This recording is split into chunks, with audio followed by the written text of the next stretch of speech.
everyone, and really glad that you're on the call with us today. We're going to be hearing from Klaus Mager, who is the co-leader of the BCL Agriculture sector team, which is also co-joined with the CCL Agriculture team, and they work very closely together. Tonight's special webinar presentation is on agriculture as a solution to climate change. And Klaus is going to be with us to talk about that. Klaus has 40 plus years of international work experience in food and beverage, including 21 years for the Walt Disney Company, developing a wide range of concepts for food and beverage operations in the theme parks and the hotels. He was leading teams to create the food systems for Disney's California Adventures, and he's got a range of experience that spans the globe, including Hong Kong Disneyland. He also worked for about 4.5 years in a food service wholesaler in Germany, and today he is a consultant leading an organization called Food with Thought, which is trying to transforming vision into food solutions. Klaus is going to help us understand how agriculture is deploying new energy and water systems, as well as other tools and practices to address climate change. So without further ado, I will turn it over to Klaus. Yeah, thank you very much for the introduction here. Let me go and move over and share my screen. So did this work? Can someone confirm? Can you see my screen? Yes. Okay. So the Agricultural Action Team within CCL partnered also with the BCL team here. We are a group of academics, farmers, food service professionals, and we have been together for just about 2 years now, studying the issue of climate and its impact on agriculture and food security. So what I wanted to do is, first of all, set the stage to argue why it is so incredibly important to focus on agriculture at this time, and then explain that in some detail, and then take a look at the food system as a system to see and understand the connection and across the economy. Because food is, when you look at it in its totality, it's just amazingly interwoven into all aspects of our economy. So first of all, take a look at what is the challenge here. Based on current IPCC reporting, we're supposed to reduce the greenhouse emissions by 45 to 50% by 2030. That's an enormous challenge when you put that into perspective, and then go to net zero roughly by 2050. I mean, it's fair to say that this is a challenge that may be beyond reach at this time. When you look at all the trends in the economy, where current investments are being made and the intensity of these investments, this is an enormous undertaking to assume this can happen. Where this is coming from here, I wanted to just briefly explain. I mean, everybody here is already expert on those things, but just briefly talk about the carbon budget. The carbon budget essentially is an agreement on, this is as much CO2 and equivalent we can have in the atmosphere without causing runaway greenhouse impacts, without going into a climate environment that we cannot predict anymore, which may have catastrophic impacts on civilization. So a 66% chance of staying below 1.5 degrees Celsius of warming gives us roughly 193 billion tons of carbon remaining in the budget.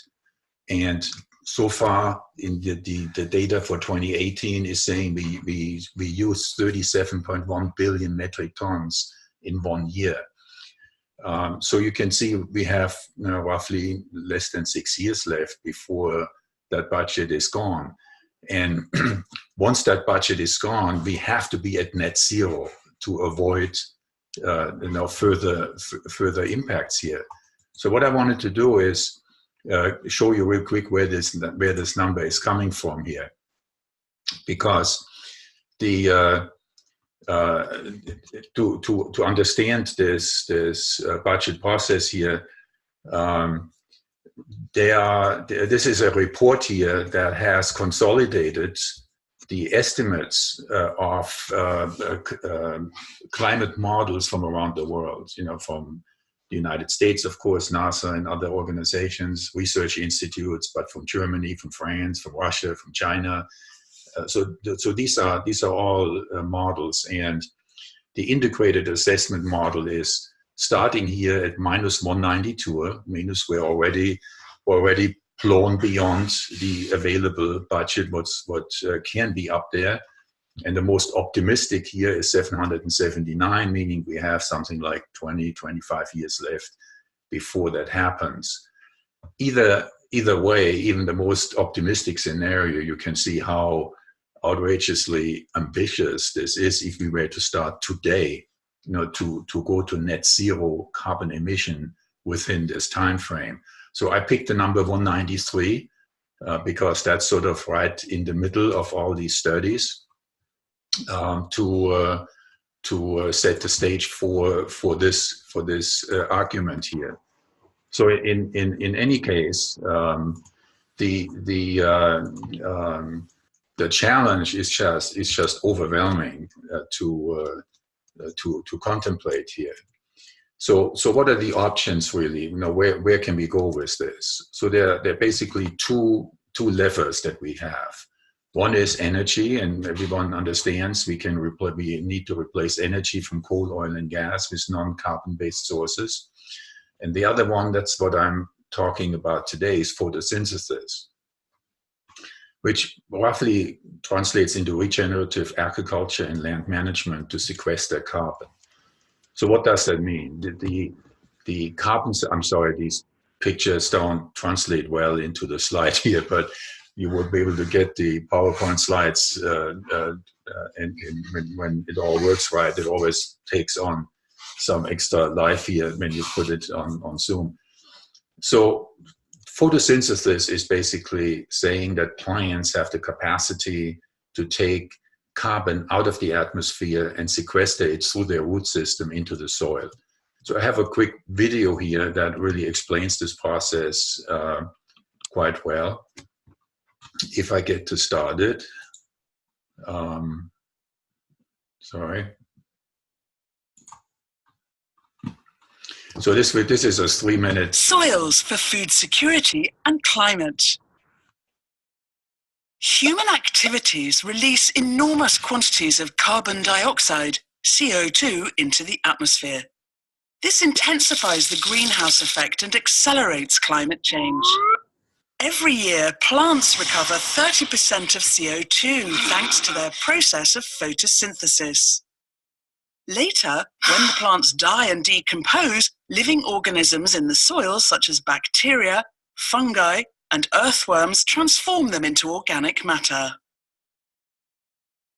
This carbon-rich organic matter is essential for human food because it holds water, nitrogen, and phosphorus, which are essential to the growth of plants.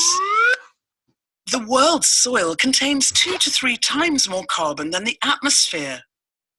Increasing this storage of carbon by 0.4% per year, or 4 parts per thousand, in the top 30 or 40 centimeters of the soil could stop the increase of CO2 in the atmosphere. This is the proposal of the 4 parts per thousand Soils for Food Security and the Climate Initiative. The increase in carbon storage in soils would therefore contribute not only to stabilizing the climate, but also to ensuring food security, that is, the supply of sufficient food for all people. How can it be carried out? Policy measures must be established to reduce deforestation and encourage ecological farming practices that boost the amount of organic matter in soils and meet the 4 parts per thousand every year objective. Examples would be: avoid leaving the soil bare so as to limit carbon loss. Restore crops, pastures, and degraded forests. Plant trees and legumes that have the ability to fix atmospheric nitrogen in the soil. Use manure and composts to nourish the soil, or allow water to collect at the base of plants. Who is targeted? There are 570 million farms in the world and more than 3 billion people living in rural areas that could implement these practices. At what cost? To restore agricultural soils, it would cost a few $dozen per hectare. However, agroforestry and the renewal of forests would require more investments. And for how long? The sequestration of carbon in soil would continue for 20 to 30 years after the good farming practices are put in place, provided these practices are maintained. Under the 4 parts per thousand initiative, researchers are coming together with farmers, associations, economic stakeholders, regions, and countries for the purpose of food security and climate.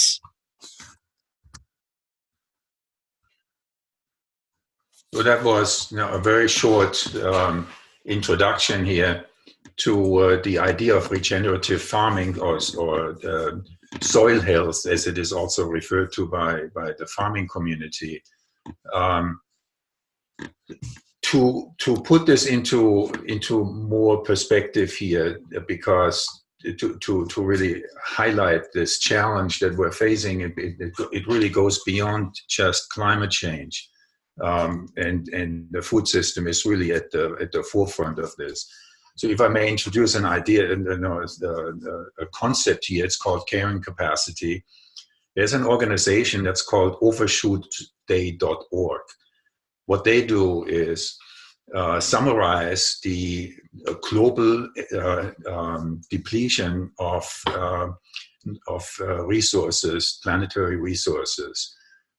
Their argument has been for last year, for example, that as of August 1 in 2018, we have exceeded the regenerative capacity, the reproductive capacity of the planet. So that translates into 1.7 times, using basically 1.7 planets, using 1.7 times the reproductive capacity of the planet.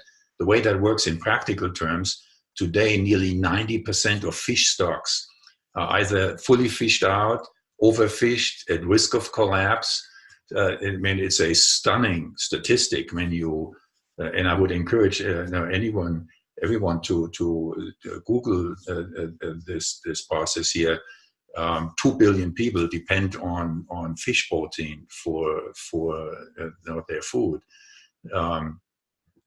Aquifers are being pumped beyond their replenishment rates worldwide, whether that's here, the Aquaculture aquifer, or the aquifers in California, or whether that is in India or China, anywhere in the world, aquifers are being pumped beyond their replenishment rates. And the remaining life on these aquifers is quite foreseeable. The other number here, we have lost about 40% of arable land. I mean, so it lost about 1/3 of arable land in the past 40 years. By that, the current industrial farming techniques, chemically driven farming techniques, monocrop farming, using synthetic fertilizers and pesticides, depletes the soil of organic life, basically turning it into sand. So the topsoil blows off, it can't hold water, it washes out when there is an intense rainstorm. So we have literally lost 1/3 of topsoil. That's an incredible risky thing, because without topsoil we can't grow food. I mean, not even GMO food. We need topsoil. So looking at this, I mean, just to extrapolate this a little bit further, today we are 7.6 billion people. If you divide 7.6 billion by 1.7, that means based on today's consumption patterns, we can support 4.5 billion people on the planet, consuming the way we consume today, but yet we are scheduled to be at 8.6 billion by 2030 and 9.8 billion by 2050. So that means while we are depleting the ecological capital of the planet, we are at the same time increasing the demand on this capital. So, this goes hand in hand with climate change, because a lot of these things are driven by climate change, but it goes beyond that. And you can see that when thinking in terms of food security, we have an enormous challenge ahead of us. Another thing here that it has happened in agriculture over the last 40, 50 years is an amazing level of concentration.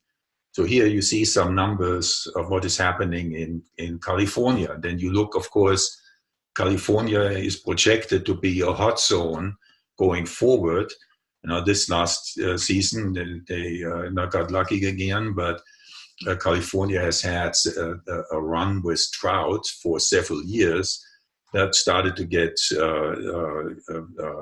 very dangerous and could have led to a collapse had it gone on for 1 or 2 more years. So to have, and then just think about Iowa having 34 million pigs or hogs. Think about Florida, the concentration of citrus fruits in Florida. So this concentration that is economically advantageous, saves money, creates efficiencies in an industrial system, is completely the wrong way to go with a living natural system, which of course is what supplies us with our food. So I'm saying, we are the change. We have to change. There is regenerative agriculture, new land management practices we find over the last 30 years under the heading of regenerative agriculture. And I would encourage everyone to just go online and type in regenerative agriculture and see how rich that is already populated and how much activity there is. But it shows a tremendous promise in restoring a disrupted ecology, put gigatons of carbon out of the atmosphere and into the soil, and in the process protect our topsoil, protect our food supply. When you have an organically rich topsoil and it rains on it, it works like a sponge. It just soaks itself full of water. But a depleted topsoil just runs off. It's just sand, and it gets washed out. So from a water management perspective, and from any which way you look at it, topsoil needs to be healthy, organic, and rich in organic materials. So looking at this now from a systemic perspective, the industrial food system cannot reform itself without active participation by an informed public. Basically, we have to change what we eat. We have to change our consumption patterns, and the industry has to guide that process, but at the same time has to be understood. I mean, the public has to understand why this is happening and actually demand it to happen. Change has to be built from the ground on up at the community level. Nature is local. Every region is dealing with different climates, topsoil, water, socioeconomic conditions. So there is no cookie cutter recipe here. Each whether we live here in Central Oregon, we have completely different conditions and opportunities than California or Florida or Minnesota does. But the important part to consider here is that as a community, in your local community, we have to protect our ecology that we depend on, starting with water. And so that requires community level engagement. Here is an initiative between the Culinary Institute of America and the Harvard School of Public Health. They're calling it Menus of Change. This is a click. You can activate the file here, but they're basically reformulating the way we cook, the way we process food, the way we source food. Harvard has joined with the CIA, has an annual convention where virtually every corporate chef, from McDonald's to Spaghetti Factory, you name it, is present, and they're talking about how can we put plant forward, meaning how can we take meat into smaller portions, making it an ingredient, making it a component instead of center plate. And the reason why this is so important, think about cultures that have lived on their land for thousands of years. Think about the Mediterranean. Think about Asian countries, that have evolved their food in ways that is complementary with the needs of the land. Go to Greece, Italy, Israel, the entire regions there. What do they eat? They eat cover crops. They eat lentils and beans and hummus and things like this. So the menus that have evolved over the generations are complementary with what the farmer can produce, keeping his soil alive, keeping his soil healthy. So that is the idea behind this here. I would really encourage you to go on this website and just scan through it, because it is exciting. The Mediterranean cuisine is a very healthful cuisine, exciting, colorful, spicy. So there's no reason. It's not like we would have to suffer to make this work. It's actually better than what we mostly eat now. So what does this mean for us, personally? So where do we engage? So this is really messing me up again, but I don't know, the colors are all off. But anyway, there is an organization here in Oregon. It's called EcoTrust. It's an NGO. They conducted a study called Aquaculture of the Middle, and I think this is really one of the most exciting findings here. Points of interest that came out of this. Aquaculture of the Middle is a farmer who is too big and too small. They're too small to cater to Walmart and Kroger and all the big guys who want to do contract farming, and they order 1,000 acres of carrots at a time. And they are too big for the local farmers market or for the consumer supported agriculture, CSAs. So they may have 50, 80, 100 acres. They are literally shut out of the market at this point, because the way that the market has reformed itself is that that all the middlemen have been taken out. So what used to be a co-op, farmers cooperatives who used to negotiate contracts with wholesalers, went back to their farmers and distributed what needed to be grown, aggregated the products, and then satisfied wholesale markets. That has all disappeared. So we need to see a resurgence of smaller farmers and re-entering the market and being supported in accessing the market. The same is true even for very large farmers. If you have 1,000 acres, a farmer may want to set aside 100 acres and go organic on those 100 acres and start rejuvenating and start shifting his production into smaller scales.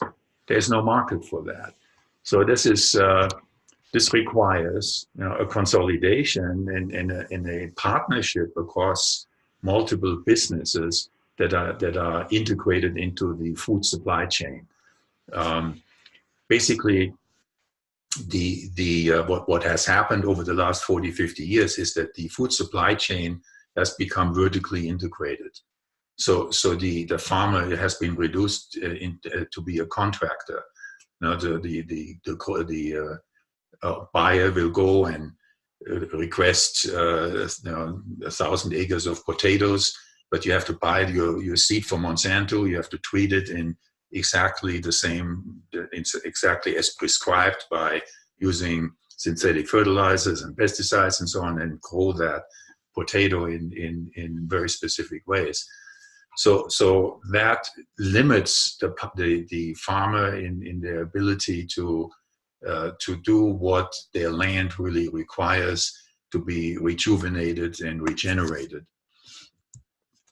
So then on the other side here, we have corporate commitments. We have Kroger loves local. We make it a priority to source locally. We have the same here from Walmart and from Albertsons.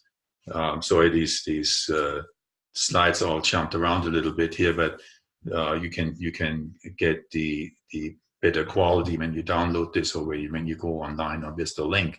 So we have the Kroger controls, 50% of the U.S. grocery market. Walmart has a huge share. Albertsons has a big share.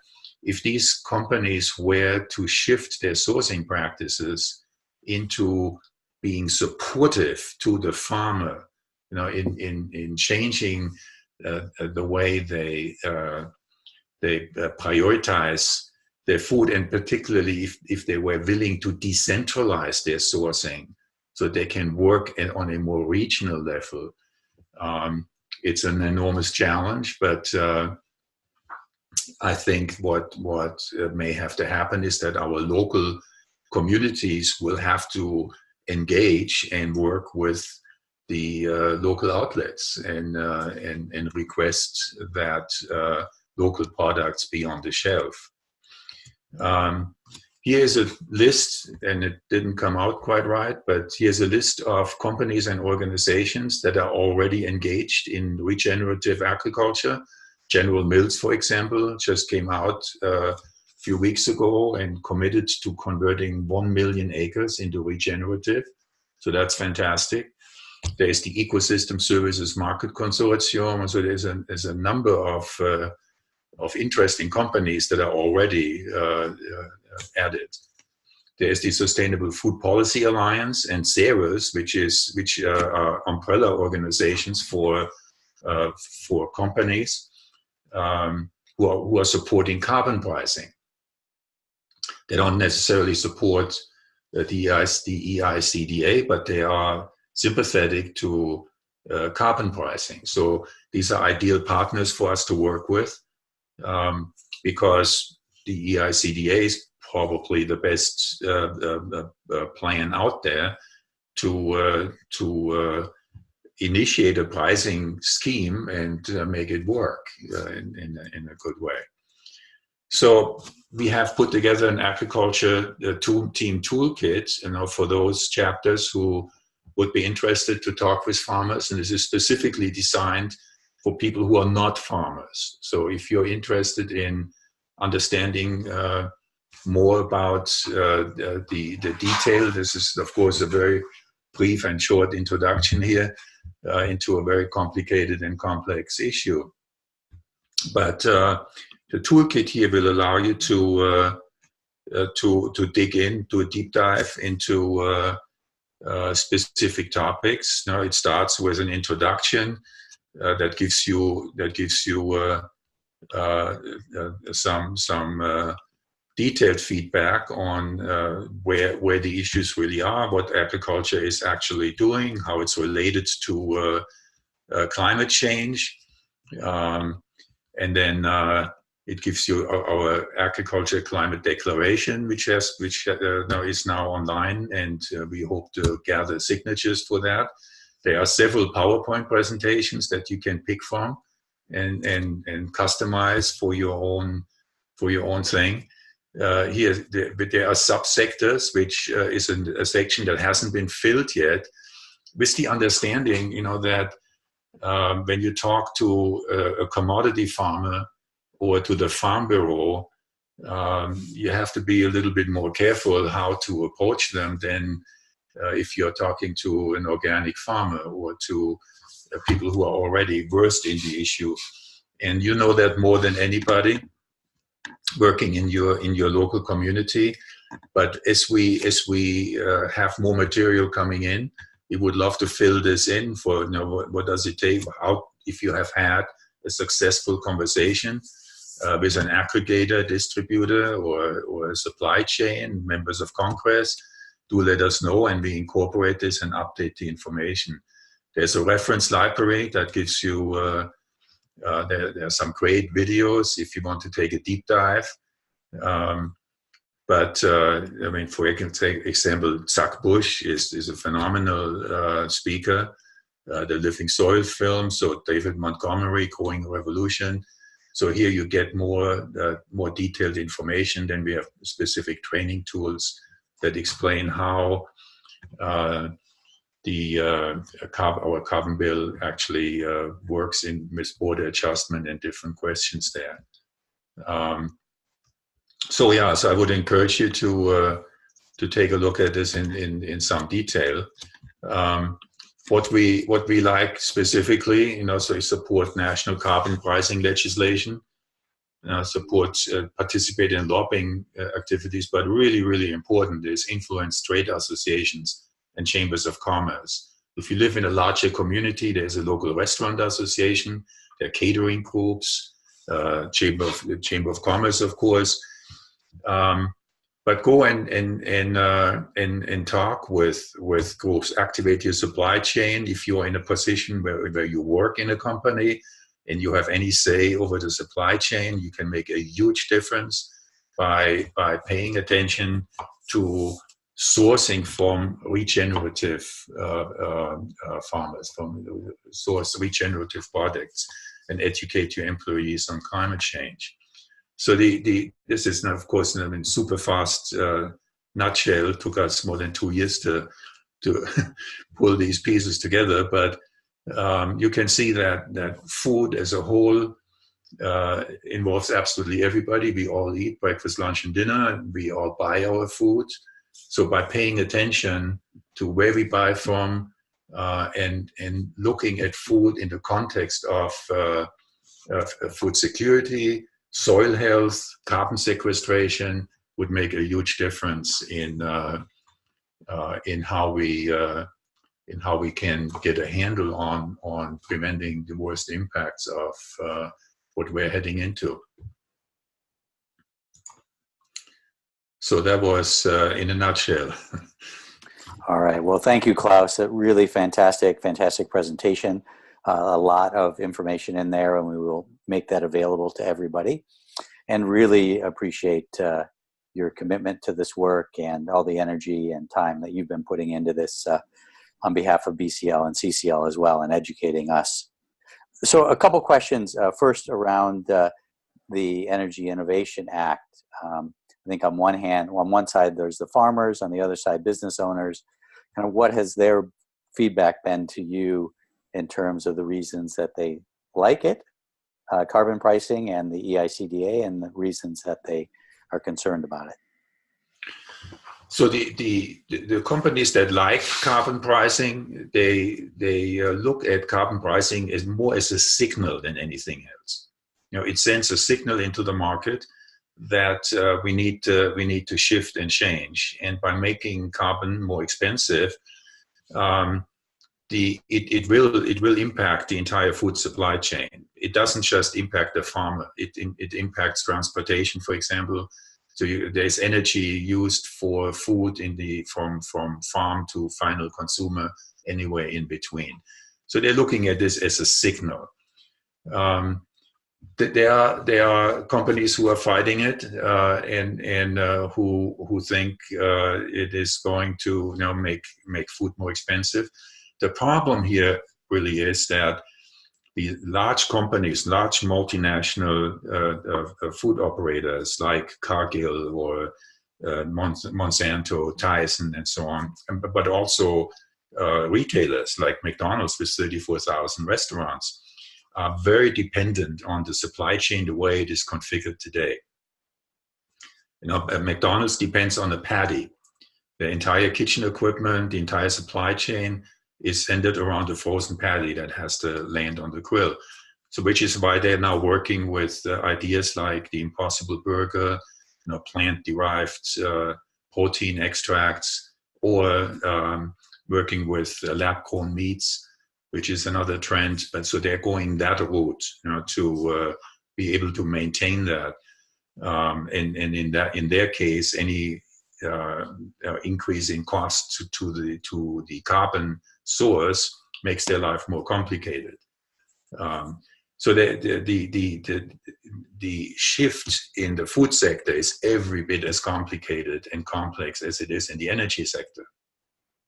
Now it's because of this massive concentration in that happened here over the last 40, 50 years. Thank you, Klaus. Question. So if anybody does have questions, please feel free to put them in the chat now. We have a question from Lynn about how do you respond to farmers who say carbon pricing is punitive to agriculture? They're price takers, not price makers. So alternative energy not available. So here's the feedback that we have been getting from farmers, because we also have farmers on the team. They're saying is there's no way that we will stand for being punished or being penalized to bear the cost of a carbon fee without and to shift our production into regenerative without getting reimbursed for this. So there are various schemes underway, and the exemptions that are in the bill are not sufficient for the farmer to be compensated. So we do say that the tax or the carbon fee is being reimbursed for fuel, diesel fuel being used and so on. But we're not talking about the most expensive carbon input, which is fertilizer and pesticides, which are carbon-based. There's natural gas and oil-based. So the schemes that are under discussion is to say the farmer should get paid for every ton of carbon he buries into the ground. Now, the cheapest way of sequestration that we can possibly think of that is ready to go to scale, it's safe. There are no unknown externalities like doing fancy things like seeding the clouds or putting iron pellets into the oceans. Photosynthesis is clean, ready to go to scale immediately. So their argument is pay us for this, and we need we give us an incentive to shift our behavior, and we can do this, but we are not going to do it on our own when it takes money out of our own pocket. Are there any legislators that are pursuing bills, policies like that for payment for credits for sequestration? California already has experiments going. California is already collecting money and paying it out for carbon farming. So there are several experiments around the country at the state level. They are obviously small in scale, and unfortunately, they are not linked into the supply chain. So General Mills, for example, when General Mills comes out saying we want to convert 1 million acres into carbon farming, well, they're putting their money where their talk is. But to pay a farmer for carbon sequestration still leaves him open. So what are you going to do with your crop? Because you may have to shift, you may have to rotate your crop. The basic concept of regenerative farming is no-till, which is already widely practiced. They're doing flat till or no-till. The other one is using cover crops, which is coming into vogue, but they're still working with cover crops that are not edible. And that's really a waste of nutrient and resources, because you can have edible cover crops But then you need to find a market for lentils and beans and things like that. And then the other, and so crop rotation is really the other big part. And then cost inputs would be using biochar, for example. There are multiple ways to create nutrients for the soil, but all of that, of course, costs money. Great, thank you. I will ask the last question unless somebody else has one. You can, again, put it in the chat box. But in terms of engaging with companies to move the EICDA forward and get support, are there specific companies or specific segments? You talk about a lot about distributors like retailers, Kroger and Walmart. But is there other, is that the key sector that you see in terms of trying that we should be working on to try and get their support to leverage Congress? Do you have other thoughts? Yeah, I think it's a push-pull thing. The farmer can push product into the market, but that doesn't go very far. The consumer needs to pull. And the best way to pull is through the retail market. So you have like Whole Foods, for example, is making it a competitive advantage to bring regenerative organic foods, local, into their shelves. And there are several other, mostly local groups who do the same thing. They're seeing it as a competitive advantage. That demand doesn't really exist yet. That pressure doesn't exist for a Walmart or a Kroger or Albertson, because the consumer, by and large, is not engaged. The consumer base that is engaged are the millennials and younger people. That's too small. So the retail sector really is in the driver's seat here, because they control the supply chain. They control what the farmer is asked to produce. Well, thank you for that, and thank you for being here with us and sharing. And it's the beginning of a conversation, so everybody can reach Klaus through the agricultural team on CCL community or through BCL. So with that, thank you, Klaus, and I would like to turn it over to Harold Hedelman, one of the co-founders of BCL, to talk about what BCL has been up to. Thank you.